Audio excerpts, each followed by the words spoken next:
Shalom Yeladim. Welcome to our morning mifgash.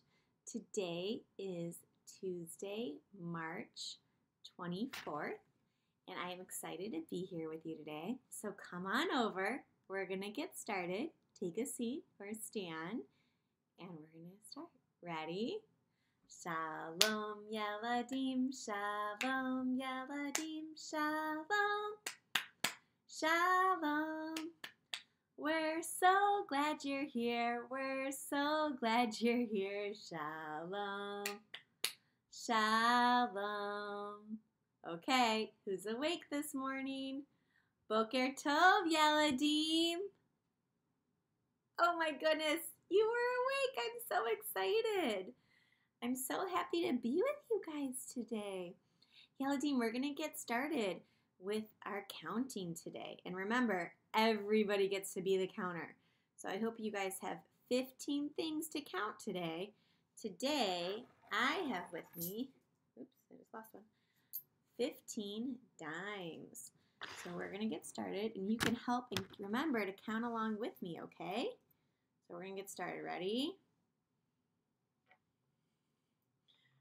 I want to make sure you can see it. 1, 2, 3, 4, 5, 6, 7, 8, 9, 10, 11, 12, 13, 14, 15. Yeladim, how many friends are watching the morning mifgash video today? That's right, there are 15 friends watching the video. So I'm going to clear my dimes away. We're going to put them to the side. Yeladim, guess what? I am so proud of you guys. I heard from more mommies and daddies last night about mitzvot that you've been doing at home. So I'm going to read you our mitzvahs that have been done since yesterday. Can you believe it? Ellie woke up at her green light. Good job, Ellie. And Esme is helping everyone at her house clean up toys. Nice job, Esme. Esme has also been sharing her toys with her sister. And Esme has helped care for her cats, Bella and Lily. She gave them treats after she brushed them and trimmed her nails. That's so nice. It's such a good thing to help take care of our pets. They need our help and they appreciate it. Naomi set the table for all the meals, and she loads and unloads the dishwasher, helps mops the floor, and helps wipe down light switches and doorknobs. Wow, that's such a helper, Naomi. She also helps her mommy with laundry. She finds the matching socks, and she puts them together and makes a ball. And Naomi also drew pictures on the sidewalk for her neighbors to enjoy as they walked by. That is so nice, and what a great idea. And Allie turned off her iPad so nicely. Yeladim, we have so many mitzvahs that were done in just one day. I'm so proud of you guys. Can we count together how many mitzvahs there are? Okay, we're going to get started. Ready? We're going to go 1, 2, make sure you're counting with me, 3, 4, 5, 6, 7, 8. 8 mitzvahs. You know what? I actually think that you guys did 8 mitzvahs for yesterday too. Good job, Yeladim. Keep it up. You guys want to see our mitzvah tree? Guys, it's growing so many mitzvahs. Look how many mitzvahs are on our mitzvah tree. And I get to add all of these mitzvahs. Our tree is growing so big and strong with all your mitzvahs. Good job, Yeladim. I'm so excited to hear what other mitzvahs you guys do at home. I'm so proud of you all, and you all should be proud too. You've done so many mitzvahs. Good job, Yeladim. So yesterday, we started talking about the story of what Jewish holiday is coming. Can you remind me? That's right. It's Passover. Now remember, it's a big word, so we're going to clap it out together. Ready? Passover. Let's do it one more time, Yeladim. Passover. Good job, Yeladim. So in the story of Passover, can you tell me, were the Jewish people happy or unhappy? That's right, they were unhappy. What's another word for unhappy, another feeling word? Unhappy means to be sad. That's right. Can you guys show me that sad face? Why were the Jewish people sad? Do you remember? Good job. It's because of mean King Pharaoh. What did he make the Jewish people do? Shout it out, Yeladim. What did King Pharaoh make the Jewish people do? That's right. He made them work so hard every day and every night. And he didn't give them a choice. If they were tired or they were sick, they still had to work. And they were so unhappy. And they wanted to go.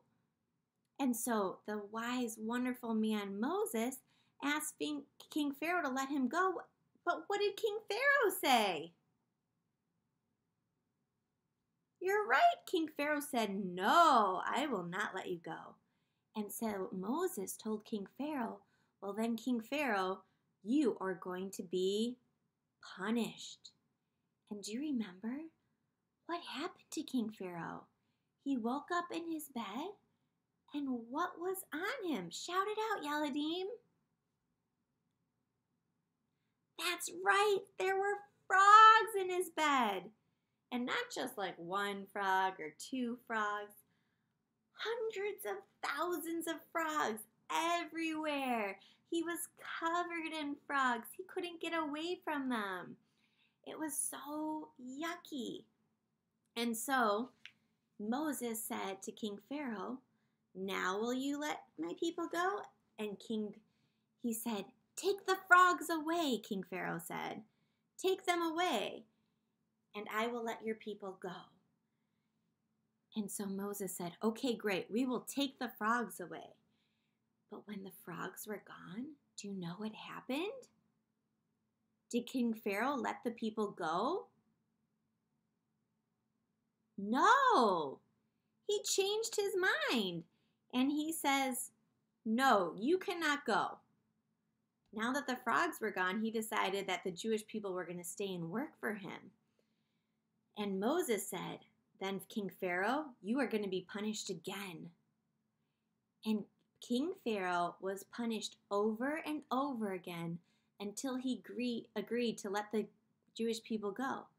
Do you know how many times King Pharaoh was punished before he would let the people go?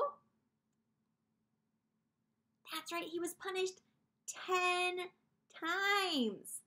The frogs were just one punishment, but he had to keep getting punished because every time he was punished, he said, okay, I will let them go. And then Moses would take away whatever punishment happened. And then King Pharaoh would change his mind.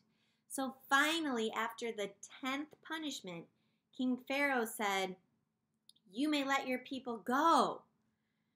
And the Jewish people were so happy and they were so proud of Moses for helping to get King Pharaoh to let their people go that they sang, Moses is our Jewish leader, hurrah, hurrah.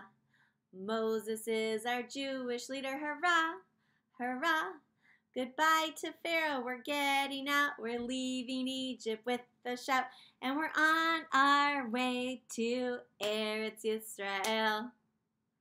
They were so excited, they were leaving, but they had to leave quick, because what if King Pharaoh changed his mind again? The Jewish people were in such a hurry to leave Egypt that they didn't have time to bake bread, and they needed bread. And they wanted to bake it the way that they usually did, but they didn't have time because bread takes a long time to make. Just like when we make our challah, it has to go in the oven and it bakes for a long time before it's ready for us to take home. So they took the dough with them. And when they were out of Egypt safely, they were walking and walking in the desert. I'm wondering, Yeladim, is the desert a hot place or a cold place? What do you think? That's right. The desert is a hot place. And they went through the desert when they were leaving Egypt and going to the land of Eretz Yisrael. And as they were walking, they would find these stones. And they would take the dough from their bread and they would lay them flat on the rocks. And then they would have the matzah, or they would have the bread bake, the dough break on the rocks until it was ready. And this was not any ordinary bread. This was flat and it was crunchy. Does anybody know what it was that they were making in the desert? What was that called, Yeladim? That's right, it's called matzah. They were making matzah on the rocks, and when it was finished, it was nice and flat. So on Passover, we eat matzah, and they made matzah. So we're going to sing a song about making matzah. Bake a matzah, pat, pat, pat. Do not make it fat, fat, fat. Bake a matzah, flat, flat, flat. Bake a matzah just like that. So the Jewish people, when they were traveling through the desert, would bake their matzah, and they would do it quickly because they had to keep going to get to the land of Eretz Yisrael. So they began their long walk through the desert, and they sang, walking, walking, walking, walking, walking, walking through the sand. Walking, walking, walking, walking, walking to our Jewish land. The Jewish people were so happy to be free from Egypt and free from King Pharaoh and all the hard work that he made them do, that Moses' sister Miriam led them in singing a song. And it was a song to be so thankful that they were leaving Egypt and headed to the land of Eretz Yisrael. Some of you might know this song. It's a fun one. It's called Dayenu. Let's sing it together. Dayenu, Dayenu, Dayenu, Dayenu, Dayenu. Ilu hotzianu, hotzianu mi Mitzrayim, hotzianu mi Mitzrayim, Dayenu. Dayenu, Dayenu, Dayenu, Dayenu, Dayenu. Ilu natan lanu, eta Torah, natan lanu, eta Torah, Dayenu. Dayenu, Dayenu, Dayenu, Dayenu, Dayenu. Moses brought the people to the land of Israel, and they were so happy that they had left Egypt and that they were safe and that they were going to their own country. And Yeladim, that is the story of Passover. So on Passover, we celebrate by not eating any bread all week long. We only eat matzah. To remember that when the Jewish people left the desert, they could not eat bread because they didn't have time to make it. Because if they took the time to make their bread, King Pharaoh may have changed his mind again, and they wanted to get out of there quick to go to the land of Israel. So on Passover, we eat matzah, and we remember the Jewish people walking through the desert, and we sing all these fun songs with our families. So Yeladim, tomorrow we're going to talk more about Passover. I'm excited to talk to you, and I will see you tomorrow. Shalom, Yeladim.